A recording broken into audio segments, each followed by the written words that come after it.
24 de abril de 2025, 5:22 de la mañana. Mientras la niebla aún cubría los callejones silenciosos de Tula de Allende, más de 180 agentes federales se desplegaron como un espectro invisible sobre 3 viviendas marcadas en rojo. En apenas 11 minutos, toda la zona quedó aislada. Sin señal celular, sin cámaras privadas, sin posibilidad de fuga. La orden desde la Ciudad de México era contundente: capturar a LH, el hombre que había convertido Hidalgo en su fortaleza personal. ¿Cómo se planifica una operación de tal magnitud sin alertar al enemigo? Dentro de las propiedades, el hallazgo fue impactante. Búnkeres subterráneos blindados, 300 kilogramos de droga empaquetada para distribución inmediata, 3 toneladas de armas de alto calibre y 2 canguros australianos, símbolo grotesco del exceso y la extravagancia del crimen organizado. El valor económico estimado de la redada ascendía a más de $2,000 millones, un golpe brutal al corazón financiero de una red que creía estar más allá del alcance de la ley. ¿Qué significado oculto tenían estos animales exóticos en medio de un arsenal bélico y montañas de narcóticos?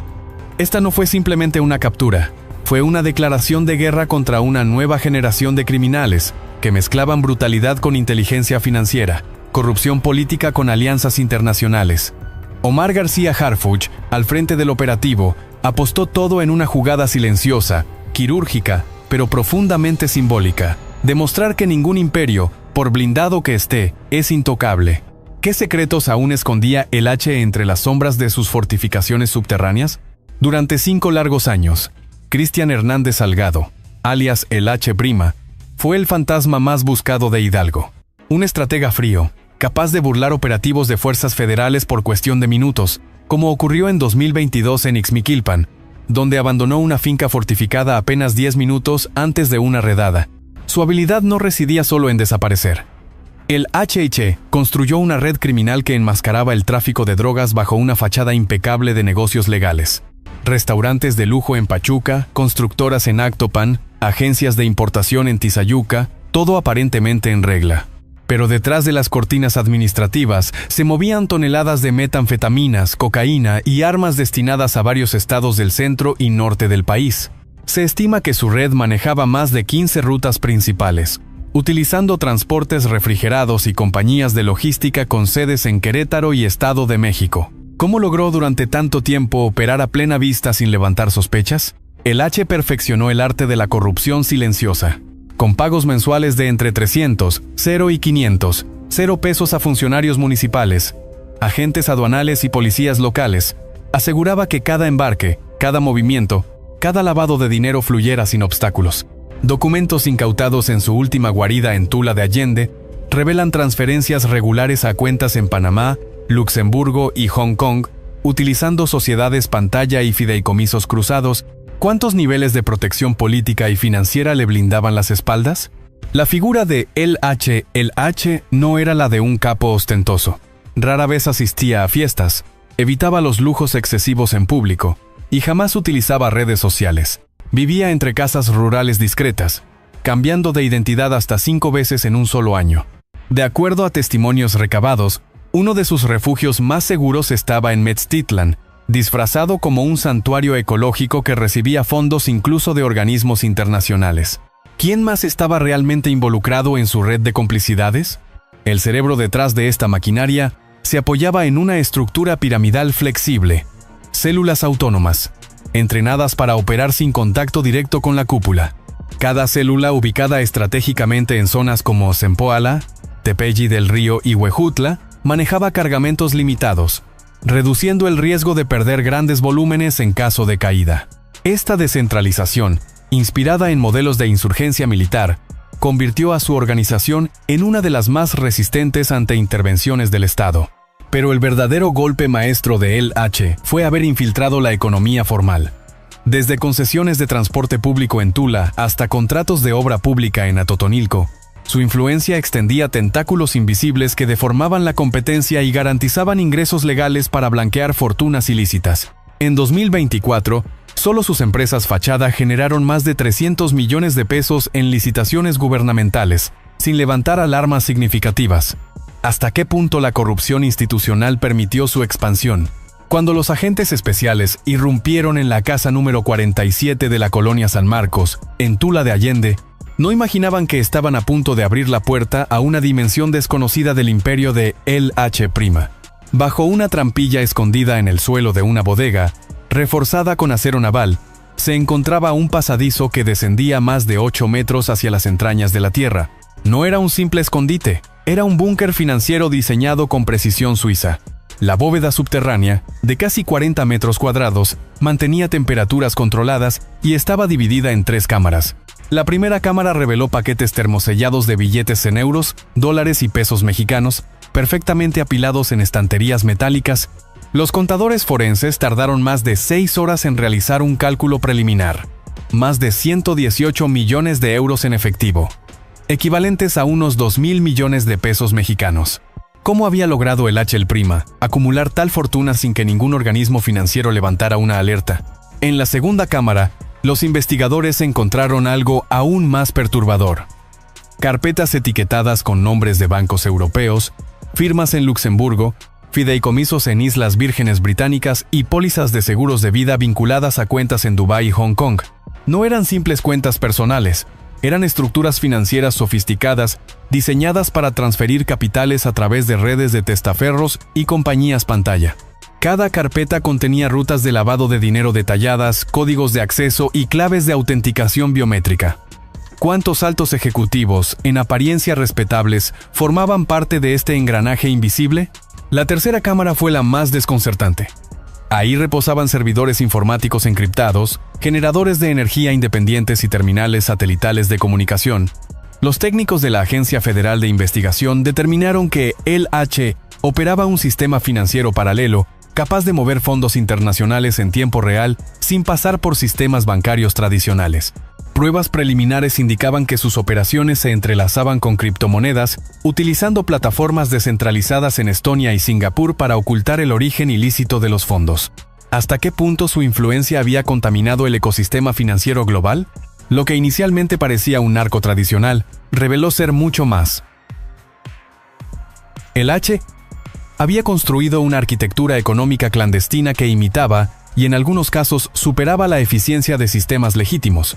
Su tesorería clandestina operaba bajo principios de riesgo calculado, diversificación de activos y uso intensivo de inteligencia financiera. Era un banco en la sombra, pero mucho más ágil, opaco e inmune a auditorías externas. El análisis posterior reveló que una sola de las pólizas de vida incautadas vinculada a un ciudadano mexicano aparentemente sin antecedentes tenía un valor asegurado de 8 millones de dólares. Cruzando registros, los agentes descubrieron una red de pólizas similares en nombres de trabajadores agrícolas, pequeños comerciantes y personas desaparecidas, identidades falsas utilizadas para legitimar cobros futuros y mover capital sin levantar sospechas. ¿Quién diseñó este sistema de blanqueo que mezclaba muerte, burocracia y tecnología con tal frialdad? Además de los activos financieros, se recuperaron 17 sellos notariales falsificados, decenas de pasaportes apócrifos de países como Belice, Costa Rica y España, y más de 50 contratos de propiedad sobre terrenos estratégicos en Hidalgo, Querétaro y Veracruz. Muchos de estos terrenos estaban hipotecados a nombre de empresas de papel que, a su vez, garantizaban préstamos internacionales. El rompecabezas era inmenso, pero una cosa quedaba clara. El H' no solo traficaba droga, había construido un imperio económico clandestino que rivalizaba con las estructuras bancarias legales. En un análisis de flujo financiero realizado por la Unidad de Inteligencia Financiera, UIF, se estimó que entre 2021 y 2024, la red de LH' lavó más de 3.7 mil millones de pesos a través de contratos de infraestructura, licencias de exportación ficticias y simulaciones de inversión extranjera directa. Parte de este dinero fue usado para comprar criptomineras en Nuevo León y Quintana Roo, ocultando operaciones bajo la apariencia de nuevas tecnologías verdes. La magnitud del descubrimiento causó un verdadero terremoto en las esferas de poder. No era simplemente un capo escondido tras fusiles y drogas, era un arquitecto silencioso de un sistema económico alternativo, tan entrelazado con la economía formal, que su caída amenazaba con exponer alianzas incómodas entre empresarios, funcionarios públicos y banqueros. Más allá del escándalo inmediato, la pregunta más inquietante era: si el H pudo construir en silencio un sistema financiero global, desde una pequeña ciudad de Hidalgo. ¿Cuántos otros imperios invisibles estarán operando en este momento, bajo la superficie de nuestra aparente normalidad?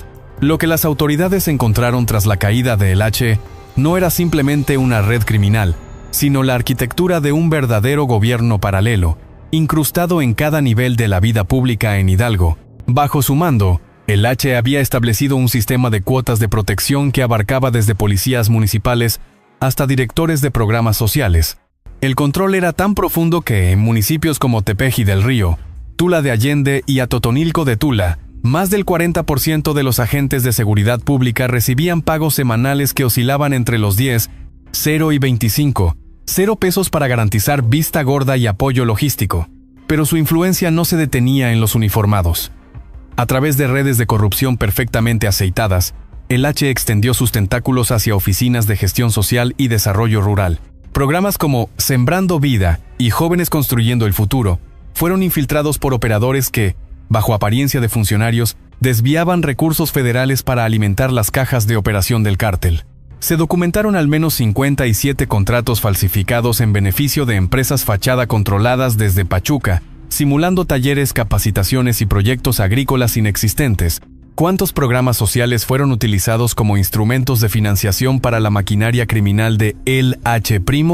La sofisticación del lavado de dinero superaba todo lo visto en operativos anteriores.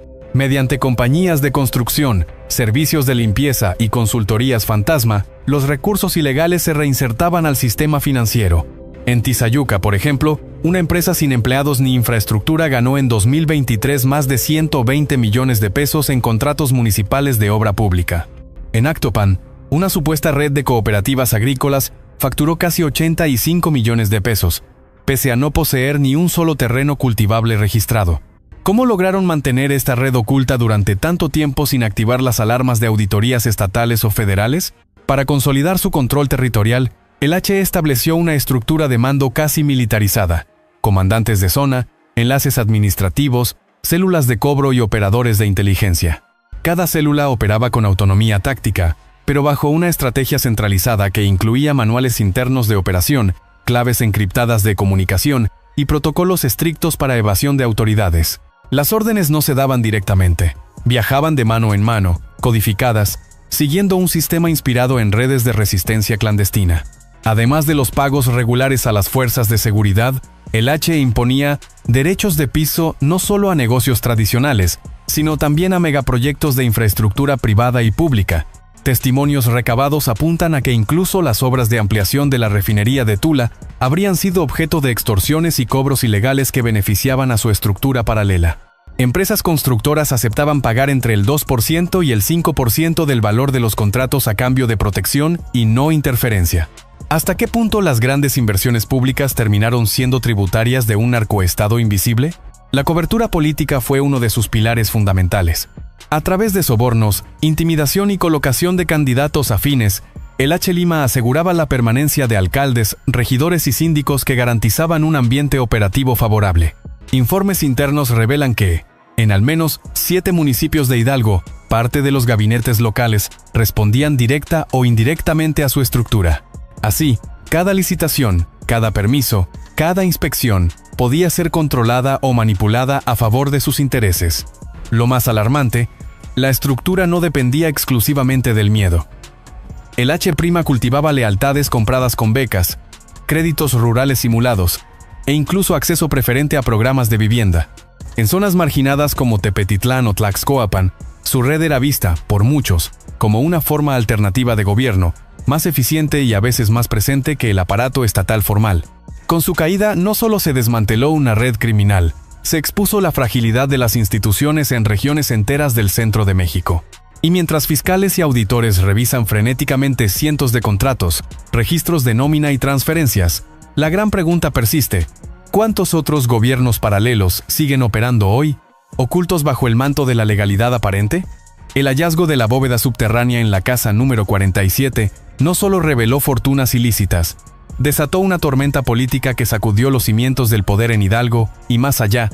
Entre los documentos incautados, agentes federales encontraron una lista devastadora, más de 40 nombres de políticos, jefes de policía empresarios y operadores sociales vinculados directamente al aparato de corrupción de El H', una red de protección que, por años, había garantizado su impunidad a cambio de sobornos millonarios y favores estratégicos. La mañana del 26 de abril de 2025, apenas 48 horas después de la captura, Omar García Harfuch, desde el centro de mando en la Ciudad de México, firmó y ordenó la suspensión inmediata de 37 funcionarios públicos en Hidalgo, Querétaro y Estado de México. Entre los primeros en caer, el entonces secretario de Seguridad Pública de Tula de Allende, el comandante Ricardo N., acusado de recibir pagos mensuales de hasta 250, 0 pesos a cambio de filtrar operativos y garantizar corredores seguros para el tráfico de armas y droga. En Pachuca, la sacudida política alcanzó a la Subsecretaría de Obras Públicas, donde 2 altos funcionarios fueron destituidos por adjudicar contratos millonarios a empresas vinculadas a la red financiera de El HL. Documentos internos demostraban que, entre 2022 y 2024, se firmaron 19 contratos ficticios con un valor combinado superior a los 470 millones de pesos, destinados a proyectos que jamás existieron más allá del papel. Pero la purga no se limitó al ámbito administrativo. La Fiscalía Especializada en Delitos de Corrupción emitió órdenes de aprehensión contra 4 exalcaldes de municipios clave: Tepeji del Río, Atotonilco de Tula, Tepetitlán y Tlaxcoapan. En todos los casos, las investigaciones preliminares demostraban flujos de dinero sospechosos, propiedades no declaradas en zonas de alta plusvalía y viajes internacionales inexplicables a destinos como Dubái, Mónaco y Panamá. ¿Cuánto de la estructura política local había sido comprada, pieza por pieza, por el poder silencioso de El H'? Uno de los golpes más simbólicos ocurrió en Tula de Allende mismo, donde la directora regional de programas sociales fue detenida mientras intentaba destruir evidencias en su despacho. De acuerdo a los informes, había autorizado más de 300 becas de apoyo a jóvenes que nunca llegaron a los beneficiarios, sirviendo en cambio como fachada para transferencias masivas de efectivo hacia las cuentas de la organización. La operación de limpieza, bautizada internamente como Operativo Renacimiento, se desplegó simultáneamente en 12 municipios, combinando fuerzas de la Agencia de Investigación Criminal, la Secretaría de Marina y la Guardia Nacional. Durante 72 horas ininterrumpidas, se realizaron cateos, aseguramientos de bienes y detenciones selectivas, buscando desmantelar no solo la red de complicidad inmediata, sino también las estructuras secundarias que mantenían viva la influencia de LHA a nivel regional. El impacto político fue inmediato y devastador. El gobernador de Hidalgo, bajo presión nacional, convocó a una rueda de prensa de emergencia donde prometió cero tolerancia y colaboración total con las investigaciones federales. Sin embargo, las filtraciones a la prensa indicaban que al menos 3 altos funcionarios de su administración figuraban en los documentos recuperados, lo que desató especulaciones sobre una posible intervención directa del gobierno federal. En Ciudad de México, los ecos de la caída de LHE alcanzaron a las cámaras legislativas. Diputados de oposición exigieron auditorías especiales a los programas sociales federales en Hidalgo y revisiones profundas de los contratos de infraestructura pública de los últimos 5 años. El caso ya no era solo un asunto criminal. Había expuesto la fragilidad institucional y el alcance letal de la corrupción en el corazón mismo de los proyectos de desarrollo nacional. Más allá de los nombres, los números eran escalofriantes. Según datos preliminares presentados por la Unidad de Inteligencia Financiera, la red de corrupción ligada a LH había desviado al menos 300 millones de pesos entre 2020 y 2025, una cantidad suficiente para haber financiado 10 hospitales regionales o construir más de 0 viviendas de interés social. ¿Cuánto daño real había causado la sombra de LH en la vida diaria de miles de familias hidalguenses? Con cada nombre revelado, con cada funcionario suspendido o detenido, la indignación pública crecía como una ola imparable. Pero, entre la rabia y la desesperanza, surgía una nueva pregunta. ¿Sería esta purga el principio de una reconstrucción real, o simplemente el primer acto de una guerra aún más oscura por el control del poder en Hidalgo? El derrumbe del imperio de LHE no solo cambió la estructura política, encendió una chispa inédita en el corazón de Tula de Allende. Por primera vez en años, las calles principales de Zaragoza a la avenida 5 de Mayo se llenaron de pancartas improvisadas. Gracias, fuerzas de seguridad. Tula libre. Nunca más un narcogobierno. Lo que comenzó como tímidos gestos de agradecimiento se transformó, en cuestión de horas, en un movimiento social espontáneo, Decenas de familias, armadas solo con cartulinas, veladoras y esperanza, organizaron vigilias nocturnas frente al Palacio Municipal. En la explanada central, donde antes predominaba el miedo y la resignación, los ciudadanos comenzaron a levantar altares improvisados, adornados con flores blancas, en honor a los agentes que arriesgaron su vida para liberar su ciudad. Cómo una población sometida durante años al terror logró recuperar, de golpe, el derecho a soñar en voz alta. Las escuelas también jugaron un papel crucial. En la primaria Benito Juárez, ubicada en el barrio de San Lorenzo, más de 300 niños participaron en una ceremonia simbólica.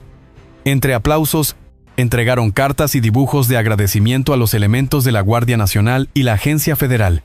Cartas que, más allá de su inocencia, transmitían un mensaje poderoso, una generación que ya no quería crecer bajo el yugo de la violencia. El movimiento no tardó en contagiar a los comercios locales. Tiendas, talleres mecánicos y fondas que durante años pagaron cuotas de protección al cártel comenzaron a colocar letreros visibles en sus vitrinas. Negocio libre de extorsión. Aquí no pagamos a criminales. Protegemos nuestro futuro. El primer barrio en declararse públicamente libre de pagos al crimen organizado fue San Lorenzo, seguido por El Llano y San Francisco Boyay. ¿Puede un puñado de calles marcar el inicio de una revolución ciudadana silenciosa? Organizaciones civiles, algunas dormidas durante años por miedo, reaparecieron en escena. Colectivos como Tula Unida y Voces Libres de Hidalgo convocaron foros abiertos en plazas públicas, abordando temas que antes parecían prohibidos: derechos ciudadanos, prevención de la violencia, rendición de cuentas gubernamental. En el primer foro realizado en el Parque La Tortuga, más de 600 personas asistieron, desbordando todas las previsiones de los organizadores. El tema central fue claro: reconstruir el tejido social y romper, de raíz, la cultura del miedo. El despertar social también tuvo un componente educativo profundo. Universidades locales como el Instituto Tecnológico de Tula pusieron en marcha programas de talleres gratuitos de legalidad, derechos humanos y participación ciudadana.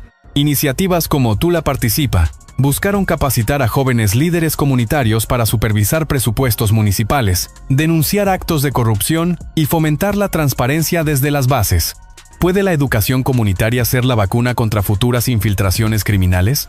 En paralelo, la iglesia local jugó un rol estratégico en consolidar el nuevo espíritu colectivo.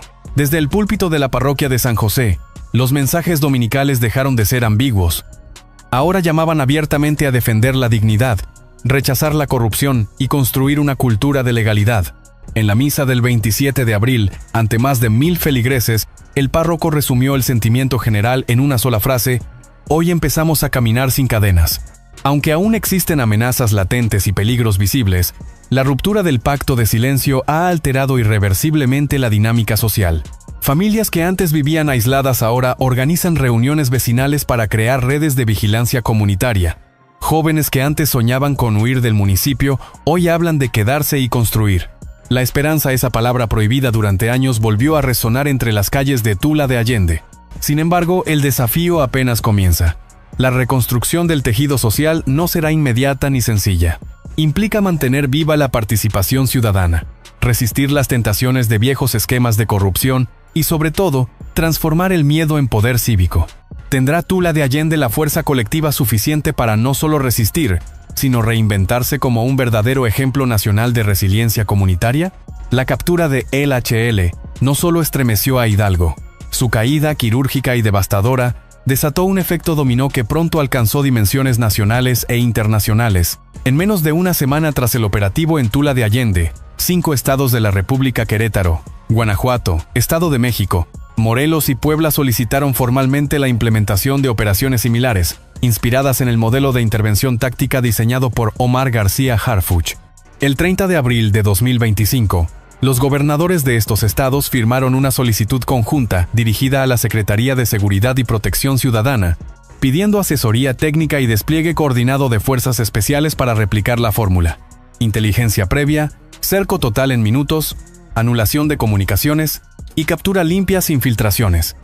Era la primera vez en la historia reciente que gobiernos estatales reconocían públicamente su vulnerabilidad frente a estructuras criminales locales.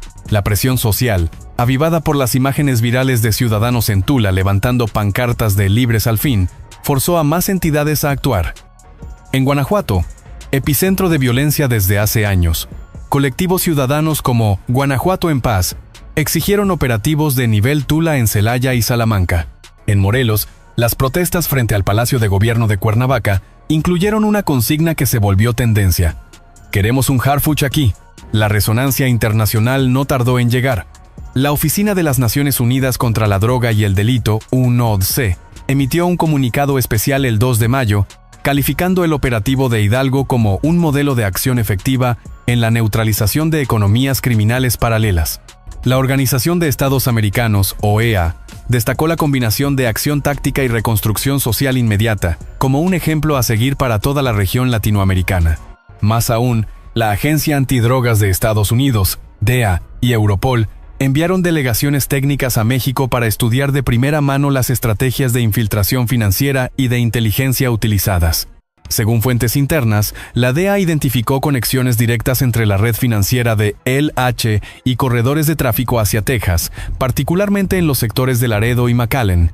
Documentos incautados en Tula demostraban envíos periódicos de metanfetamina y armas a través de rutas legales de exportación de productos agrícolas, utilizando empresas fachada registradas tanto en Hidalgo como en Nuevo León. La revelación fue demoledora. El H. Lima no era un fenómeno local. Formaba parte de una red transnacional que operaba bajo la apariencia de comercio formal, explotando tratados internacionales de libre comercio y lagunas en la supervisión aduanera. ¿Cuántos otros varones invisibles estarían replicando el mismo esquema en México y más allá de sus fronteras? En paralelo, Europol descubrió que parte del capital lavado en Hidalgo terminaba en cuentas de inversión en Luxemburgo y Chipre, triangulado mediante adquisiciones inmobiliarias en el sur de España y Portugal. El dinero fluía a través de sistemas de pago alternativos, incluyendo criptomonedas y obras de arte de alto valor. El 4 de mayo, durante una cumbre extraordinaria de seguridad en Bruselas, se propuso oficialmente que el modelo Operación Tula fuese presentado como caso de estudio en el próximo Congreso Mundial de Inteligencia Financiera. En México, la respuesta política se volvió inevitable. La Cámara de Diputados aprobó, por unanimidad, la creación de una Comisión Especial de Inteligencia y Combate a Economías Criminales, con la tarea urgente de diseñar una estrategia nacional para identificar, infiltrar y desmantelar redes similares a la de LH'. En menos de una semana, la narrativa pasó de la celebración local a un clamor nacional. No más impunidad encubierta bajo estructuras de poder paralelo. La narrativa mediática también sufrió una transformación radical. Los principales periódicos nacionales como El Universal, Reforma y Milenio abrieron espacios editoriales inéditos, exigiendo que el modelo Hidalgo no fuera una excepción, sino el inicio de una política de Estado. El columnista Salvador García Soto sintetizó el sentimiento general en una frase demoledora. Si un operativo pudo devolver la esperanza a una ciudad secuestrada, ¿cuántas más estamos dispuestos a liberar? En Washington, D.C., durante una audiencia en el Senado sobre tráfico transnacional de drogas, se mencionó el caso de Hidalgo como evidencia de la necesidad de reforzar la cooperación bilateral en materia de inteligencia, tecnología de rastreo financiero y control aduanero. El senador demócrata Robert Menéndez afirmó: «La valentía mostrada en Tula de Allende nos recuerda que el crimen organizado no solo puede ser combatido, puede ser vencido, si hay voluntad política real». Sin embargo, entre los aplausos y reconocimientos, surgía una pregunta inevitable. ¿Estaba México preparado para enfrentar las represalias de redes criminales internacionales cuyo equilibrio financiero había sido alterado de golpe? ¿Hasta dónde estarían dispuestos a llegar aquellos que, como el H, habían invertido millones para construir fortalezas de impunidad? Mientras tanto, en las calles de Tula, los ciudadanos seguían encendiendo veladoras cada noche, recordando que la victoria aún era frágil. Y en los despachos más altos de Ciudad de México, se cocinaba ya un siguiente paso decisivo: consolidar la sacudida como el principio de una revolución institucional. ¿Será posible mantener encendida la chispa de Tula hasta convertirla en una llama nacional? El 5 de mayo de 2025, ante más de 0 personas reunidas en el Estadio 7 de Octubre de Tula de Allende, Omar García Harfuch subió al estrado. No llevaba uniforme de gala, ni escoltas visibles. Vestía sencillo, camisa blanca arremangada, rostro firme. El público, compuesto por familias enteras, estudiantes, trabajadores y comerciantes, lo recibió de pie en un aplauso que retumbó como una ola imparable. Tomó el micrófono y sin rodeos, lanzó las palabras que marcarían un antes y un después en la historia reciente de México. No venimos a contener, Venimos a recuperar, y no nos vamos. El estadio estalló en vítores, lágrimas y gritos de esperanza. En ese instante, su mensaje dejó de ser solo un discurso. Se convirtió en el lema oficial de una nueva era de combate al crimen. Harfuch habló de frente, sin discursos técnicos, sin eufemismos. Reconoció el dolor, la rabia, la pérdida de años bajo el control invisible de estructuras criminales. Pero sobre todo transmitió una promesa. Las fuerzas de seguridad no abandonarían a Tula tras la captura de El H'. No habría vacío de poder que los criminales pudieran volver a ocupar. La ley regresó a quedarse. Y ustedes, señaló a la multitud, son ahora los guardianes de este cambio. Su discurso, transmitido en vivo a nivel nacional y reproducido por cadenas internacionales como CNN y BBC Mundo, resonó más allá de las fronteras. Era más que una victoria militar. Era un llamado a la resistencia cívica, a la participación activa, a la defensa cotidiana de la legalidad. ¿Sería esta frase simple pero poderosa el cimiento de una reconstrucción profunda y duradera en todo México? Hoy, en las calles de Tula de Allende, el miedo ya no dicta las reglas. En cada entrada y salida del municipio, puntos de control permanentes vigilan el horizonte. En zonas estratégicas, bases de inteligencia civil y militar trabajan día y noche para garantizar que el regreso de la ley no sea pasajero, sino irreversible. El mundo entero volteó la mirada hacia Hidalgo. Portadas de medios internacionales de New York Times, El País, Le Monde dedicaron titulares históricos. El renacimiento silencioso. No fue una guerra. No fue una masacre. Fue una operación de precisión. Un despertar social. Una recuperación de dignidad comunitaria que reescribió lo que parecía imposible. La mayor victoria no se midió en capturas ni decomisos. La verdadera conquista fue invisible. Familias caminando de nuevo de noche sin mirar sobre el hombro. Comercios abriendo sus puertas sin temor. Niños soñando en grande, en libertad. La ciudadanía entendió que la seguridad no depende solo de las Fuerzas Armadas, nace sobre todo del coraje colectivo de decir, ya basta. Pero este logro no es eterno ni garantizado.